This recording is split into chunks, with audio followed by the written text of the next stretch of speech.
ಬಂದ್ರೆ ಕರೆದಿದ್ದಾರೆ ಅಷ್ಟೇ. ಅದನ್ನ ಬಿಟ್ರೆ ಇನ್ನೇನು ಬೇರೆ ಇಲ್ಲ. ಒಂದು ಇನ್ವೆಸ್ಟಿಗೇಷನ್ ನಡೀತಾ ಇದೆ. ಇವನ್ ಪೊಲೀಸ್ನವ್ರು ಮಾಡೋ ಇನ್ವೆಸ್ಟಿಗೇಷನ್ ತೊಂದರೆ ಮಾಡೋದು ಕೂಡ ನಮ್ದು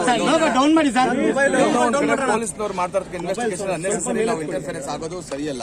ಸೊ ಈಗ ಹೇಳಿದೀವಿ, ಯಾವುದೇ ರೀತಿ ಆರಾಮಾಗಿ ಅವ್ರ ಪಾರ್ಗೆ ಅವ್ರು ಕೂತಿದ್ದಾರೆ, ಅವ್ರ ಪಾರ್ಗೆ ಅವ್ರ ಸ್ಟೇಟ್ಮೆಂಟ್ ನನಗೇನು ಗೊತ್ತಿಲ್ಲ ಅನ್ನೋದು ಸಂಬಂಧಪಟ್ಟ ಒಂದು ಸ್ಟೇಟ್ಮೆಂಟ್ ಕೊಡ್ತಾ ಇದ್ದಾರೆ ಅಷ್ಟೇ. ಕೊಟ್ಟಿದ್ದಾರೆ, ಇನ್ವೆಸ್ಟಿಗೇಷನ್ ಮಾಡ್ತಾ ಇದ್ದಾರೆ. ಏನು ಮಾತಾಡ್ಸಿದ್ರೆ ಸರ್ ಆಗಿದೆ, ಅದೇನು ಸಮಸ್ಯೆ ಇಲ್ಲ. ಜಸ್ಟ್ ಮಾಡ್ತಾ ಇದ್ದಾರೆ ಪೊಲೀಸ್ನವರು. ಅವ್ರ ಡ್ಯೂಟಿ ಅವ್ರು ಮಾಡ್ಕೊಂಡು ಹೋಗ್ತಾ ಇದ್ದಾರೆ.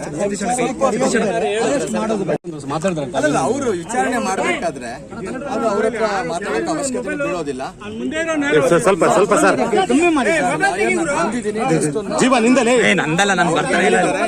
ಹೊತ್ತು ಬಿಟ್ಟು ನಮ್ಗೆ ಹೊರಗಡೆ ನಿಮ್ಗೆ ಕರಿತೀವಿ ಸರ್ ಅಂತ ಹೇಳಿ ಕಂಪ್ಲೀಟ್ಲಿ ಅವ್ರ ಇನ್ವೆಸ್ಟಿಗೇಷನ್ ಅರೆಸ್ಟ್ ಮಾಡಿಲ್ಲ, ಕರೆದಿದ್ದಾರೆ. ವಿಚಾರಣೆ ಸ್ಟೇಟ್ಮೆಂಟ್ ಕೊಡ್ತಾ ಇದ್ದಾರೆ. ಇಷ್ಟೇ ಆಗಿರ್ತಕ್ಕಂಥ ಅಫೆನ್ಸ್ ಗಳಲ್ಲಿ ಕಾಗ್ನಿಸಬಲ್ ಅಫೆನ್ಸ್, ನಾನ್ ಕಾಗ್ನಿಸಬಲ್ ಅಫೆನ್ಸ್ ಇರುತ್ತೆ. ಕೆಲವೊಂದು ಅಫೆನ್ಸ್ ಗಳಿಗೆ ನೋಟಿಸ್ ಕೊಡಬೇಕು ಅಂತ ಕಾನೂನು ಇರಲ್ಲ. ಕೆಲವೊಂದು ಕರೆದಿರ್ತಾರೆ, ಕೆಲವೊಂದ್ರಲ್ಲಿ ನೋಟಿಸ್ ಕೊಡ್ತಾರೆ.